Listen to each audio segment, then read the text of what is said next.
here with you guys today. So let's go ahead and get started. So, welcome to our 5th wellness session for musicians. My name is Francesca Leo, and I'm the chair of the Puerto Rico Flute Symposium Wellness Committee and the founder of playingwithoutpain.com. I'm joined today by Dr. Jessica Koebbe, a member of the Wellness Committee and the chair of the Puerto Rico Flute Symposium Collaborative Piano Institute.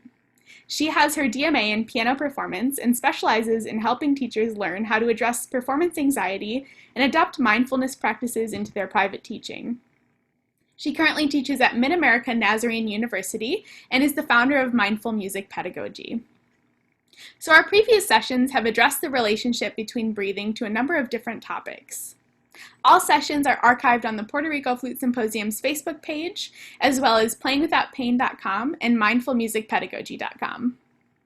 If you're a music educator and wish to share this video with your students, we also offer the recorded Zoom session, which you can find on YouTube under Playing Without Pain's channel. You may also send us an email at wellness@prflutesymposium.org, where we can share the MP4 files with you directly. We welcome viewer interactions as we broadcast today, and we also welcome any questions you may have. So please feel free to comment, and we look forward to talking with you. Today we will begin the body section of our wellness sessions and look further at performance anxiety, discuss how the body is affected by symptoms of performance anxiety, and how progressive relaxation can help alleviate symptoms to enable a more confident performance. So at this point, I will turn it over to Jessica. Yeah, so like Francesca said, our past sessions have dealt with breathing, which is very important and rather foundational for the rest of the work that we're going to be doing. But a common complaint of musicians is that their bodies don't respond in performance in the same ways that they do in practice. And often that's due to increased physical tension. Sometimes it's also a combination of inadequate concentration. So determining whether errors in the performance are a result of physical tension or mental distraction can be difficult, but those are all things that we're pulling apart as we go through these sessions. So today, we're in our next upcoming few sessions, we're going to be dealing with the physical side of it. So we definitely believe that musicians benefit from having an awareness of our physical and mental states when we're practicing. And by developing that awareness, we can train our minds and bodies to work together to remain consistently calm in performance. And that freedom from physical tension allows us as performers to focus and then enables us to realize our full potential by operating at a level of increased awareness while trusting all the techniques and our bodies as we perform. So developing the ability to observe the signs of physical tension is the first place to start, and that will help us understand what we're feeling. And then as we become more aware of our bodies and where the tension is residing, we can hone our ability to regulate that muscular tension, which will then, like I said, it develops more awareness of the muscle groups in our body, but also we will be able to sense when that tension is present or when it's about to be present, and then we'll be able to release that tension quickly. The method I'm going to be talking about today was developed by Dr. Edmund Jacobson, and it's called progressive relaxation. He developed this back in the 1930s, and it's the intentional creation and release of muscular tension moving progressively from one muscle group to another throughout the body. The goal of the skill is to train the mind to recognize when and where tension is present in the body and then very quickly release it. So as this skill is perfected, greater muscular awareness is achieved, but it also allows for tension release of specific muscle groups almost immediately. So musicians who develop this awareness and practice this conscious tension release will be able to recognize and decrease physical tension that interferes in a performance. And then, of course, that allows us to perform in our most relaxed state, which is at our best level of physical tension to some degree. We want some tension when we're performing, but without that getting in the way. So once we've mastered this technique as musicians, in practice, we become able then to to adapt it to performance situations, like I said. So then it becomes really second nature in a performance setting. But in order to do that, we've got to actually practice that. So we're going to talk today about a couple of strategies to do that away from your instrument, but also at your instrument. So Francesca is going to lead us through the first one here. Great, thank you, Jessica. So today I'll be talking a little bit about some findings and some techniques from Don Greene's Performance Success book. If you don't have this book, I highly recommend you get it. It's a really great method for managing performance anxiety and also building your optimal performance. So breathing is one of the most important tools we have to counteract symptoms of performance anxiety in both our mind and body the moments before we step on stage. One of the most significant symptoms of performance anxiety that can negatively affect your performance is an increase in muscle tension. So here's a quote from Don Greene's Performance Success book. Tight muscles result in poor performance, and good performances are almost always the result of relatively relaxed muscles. So that's some good quotes to reflect on as we discuss today. So as we discussed a few weeks ago, your breath has the potential to relax your muscles. Think of your body, how your body feels while practicing at home. Do you generally feel relaxed, free, at ease? Now take a moment to think of how your body feels during or right before a performance or audition. Does your body feel tense? According to Don Greene, we tend to tighten up the muscles that we need to keep more relaxed when we feel anxious or stressed in performance. So singers and wind players tend to hold this tension in their throats and their shoulders, which inhibit their ability to breathe properly. String players tend to hold most of their tension in their wrist and hands. No matter where the tension lies in your body, it will almost always prevent you from feeling a full body connection and maintaining proper balance while you play, which is an essential part of performing. A good exercise from the Performance Success book is to identify the places you hold tension when you're under extreme pressure. So for me, I definitely hold tension in my throat, my left shoulder, and my left hand, which are all connected. So these areas are your key muscles, or the ones you must work on keeping relaxed in order to perform well and feel free.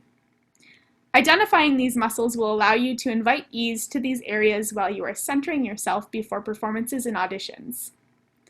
It really helps me to lie in constructive rest while focusing on my key muscle areas and inviting ease, freedom, and space to these areas through my breath. So let's try this briefly together. Go ahead and either get in a comfortable seated position or lie down on the ground and gently close your eyes. We will begin by taking a few calming breaths to center ourselves and come to the present moment.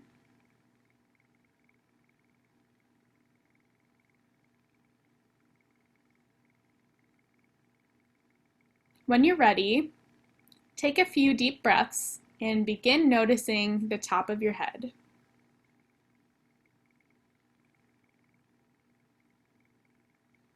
Release any tension in your forehead and eyebrows.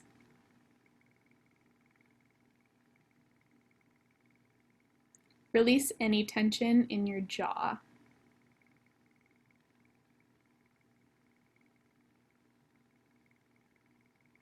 Release any tension in your neck.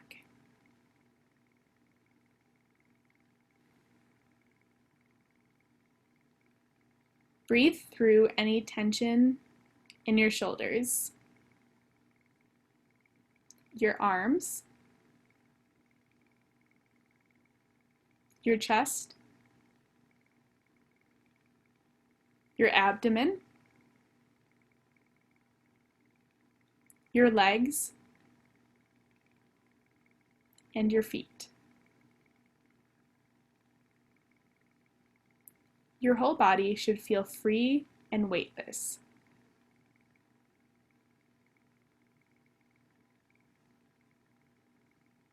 Take a few breaths in here and notice all sensations in your body.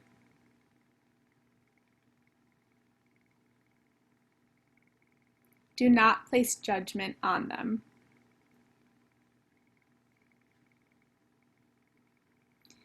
Now, think about a performance experience you remember feeling really nervous for.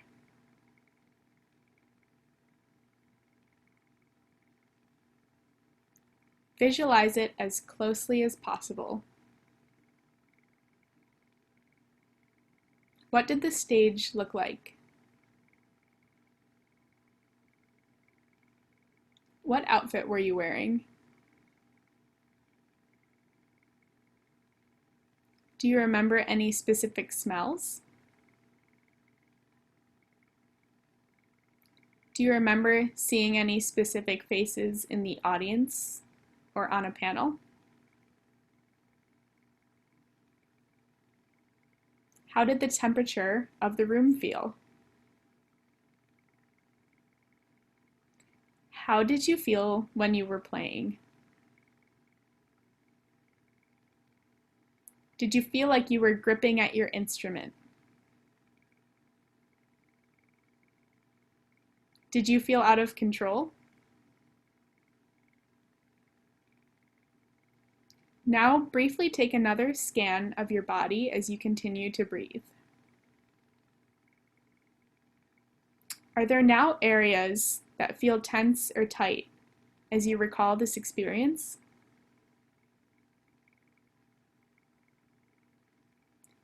Take note of which areas these are, but do not place judgment or try and change it at this time.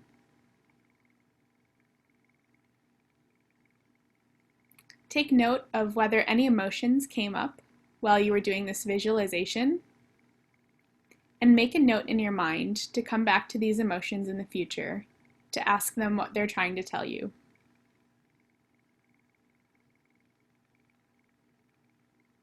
Come back to your breath, and we will take another brief scan of our body, inviting a release of tension in any areas that may need it.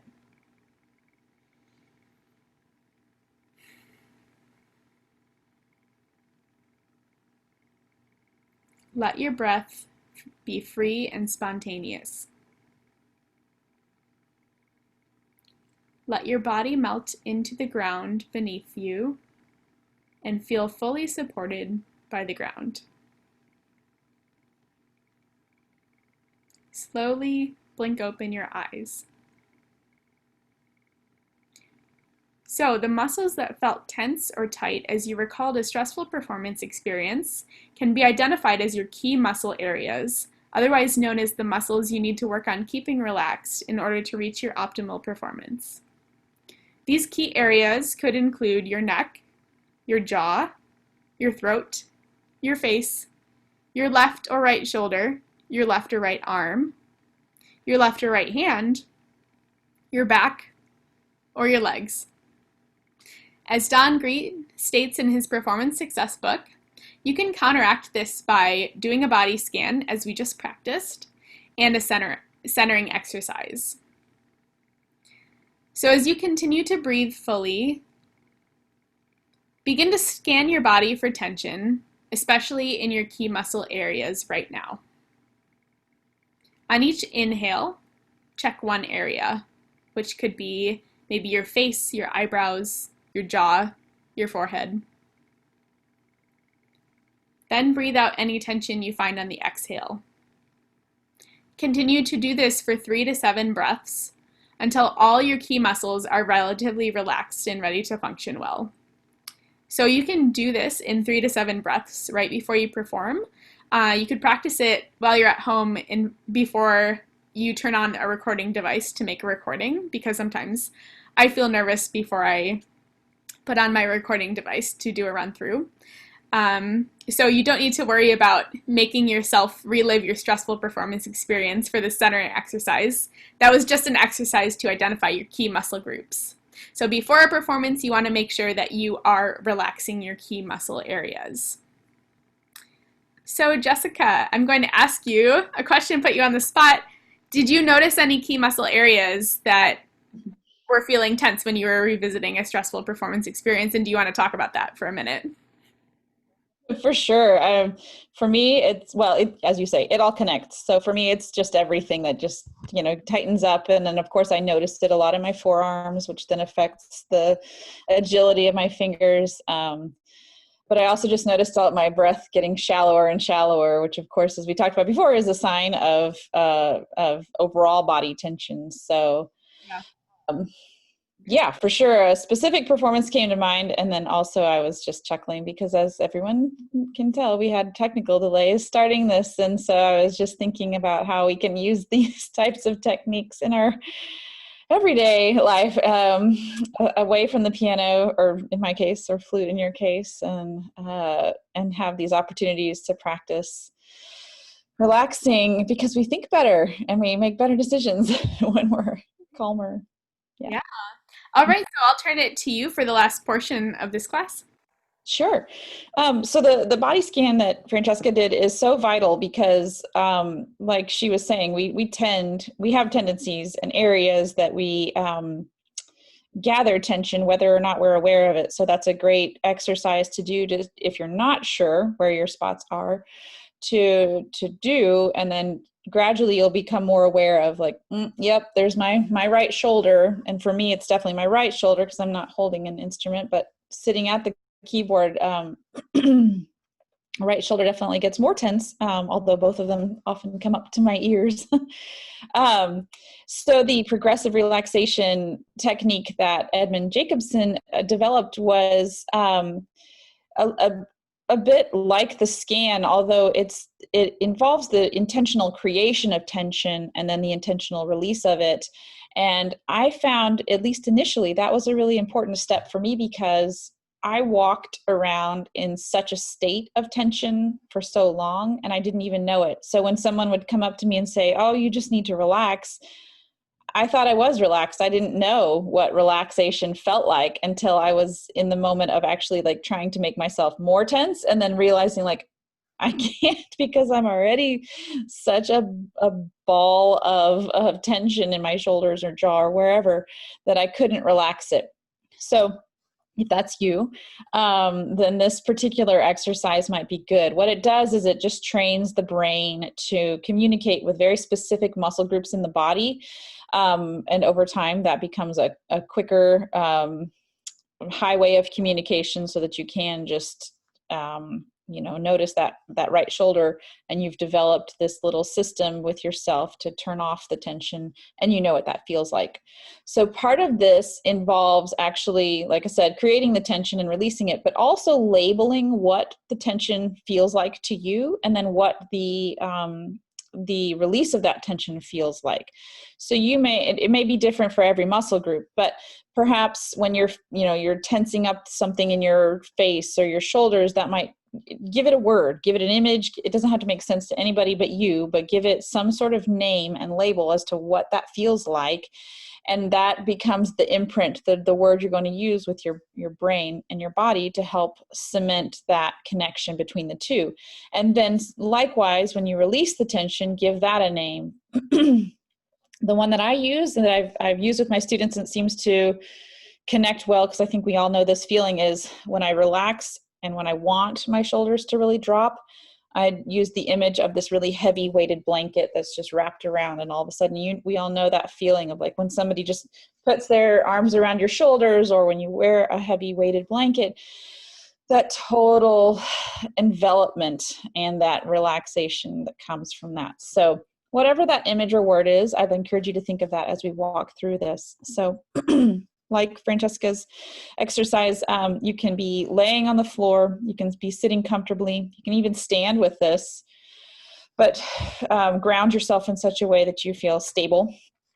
And today we'll work in the large muscle groups, and then I think you'll be able to see easily how this translates to working in smaller and smaller muscle groups, which it's probably a more relevant technique for musicians, but we'll start here with the big muscle groups. So first of all, we're going to start at the top of the head and work down, which is the whole progressive part of the idea of progressive relaxation.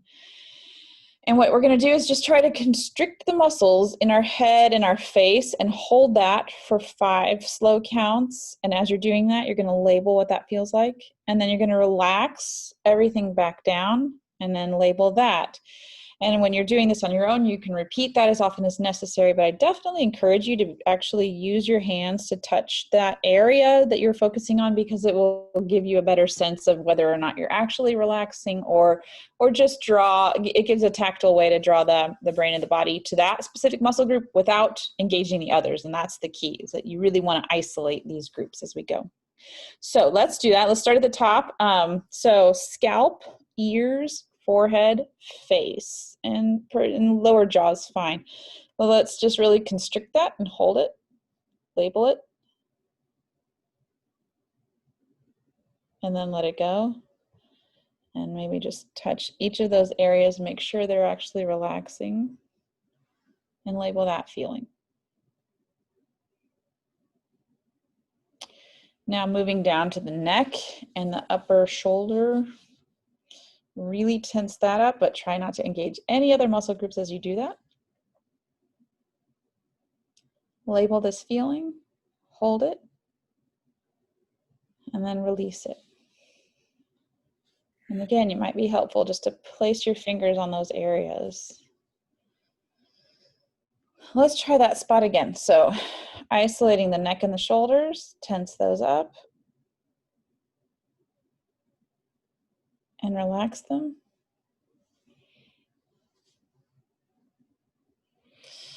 I'm going to work down through the arms.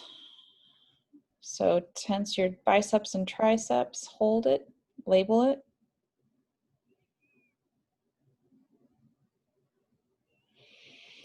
Release it. Maybe even shake your arms out, let them hang down heavily towards the ground, and label that. Same thing with your hands. Squeeze them together, really tense them up. Label that feeling, and then release them. Label that. Now we're going to focus on the back. So if you can, isolate upper back. Really draw that in, tense that up. And release it. And if you have those areas where you know you've locked in that tension so well that it's hard to release it, you might do it a few times in those areas. Now working down through the lower back, maybe place your hands there on the back, the small of your back, tense that up. If you want, you can wrap around and include the abs in that. And relax. And label that feeling. The labeling is very important because it's the connector between your brain and your body to help you recall what the feelings are, so that when you're in a performance setting and you're like, really tight in my shoulder, and then you can recall like, oh, I feel really, for me, the word I use is scrunchy. I just feel really scrunchy right there. So I'm going to imagine that weighted blanket feeling, and then boom, the muscles just have that sense memory and can relax right away. So now let's go through the thighs, tensing up the thighs, giving that a name, and releasing that, and giving that a name. Working down through the calves, tensing that, releasing your calves and naming that. And then in the feet, let's curl up the toes and scrunch at those as much as possible. And then release. And of course, throughout all of this, you're doing your breathing, and most naturally that deep breath occurs when you're releasing the tension. So don't forget to tune into that part of it. So that is a very brief look at the progressive relaxation exercise. And like I said, you can actually use that then to isolate much smaller muscle groups. If your hands are the issue, you can just go through and isolate each individual finger or joint. Same thing in your arms. If you want to, you can just go through and touch each different section and practice tensing and releasing. So thank you for joining us today. Thanks for your patience with our Zoom to Facebook issues. If you'd like to look up our previous sessions, which were on breathing, you can find them on the Puerto Rico Flute Symposium page. You can also find them archived on Francesca's site, playingwithoutpain.com, or on my site, mindfulmusicpedagogy.com. And if you have a comment or question, you can drop it down in the comment section here and we'll address it in the future sessions. I'm really excited because next week's session, we will have a guest presenter, Jay Tapia, who's a licensed massage therapist and is also a member of the Puerto Rico Flute Symposium Wellness Committee. And they'll be speaking about the positive impact that breathing and self-massage can have on the lymphatic system and our immunity. So we hope that you have a restful week, and we will see you next time.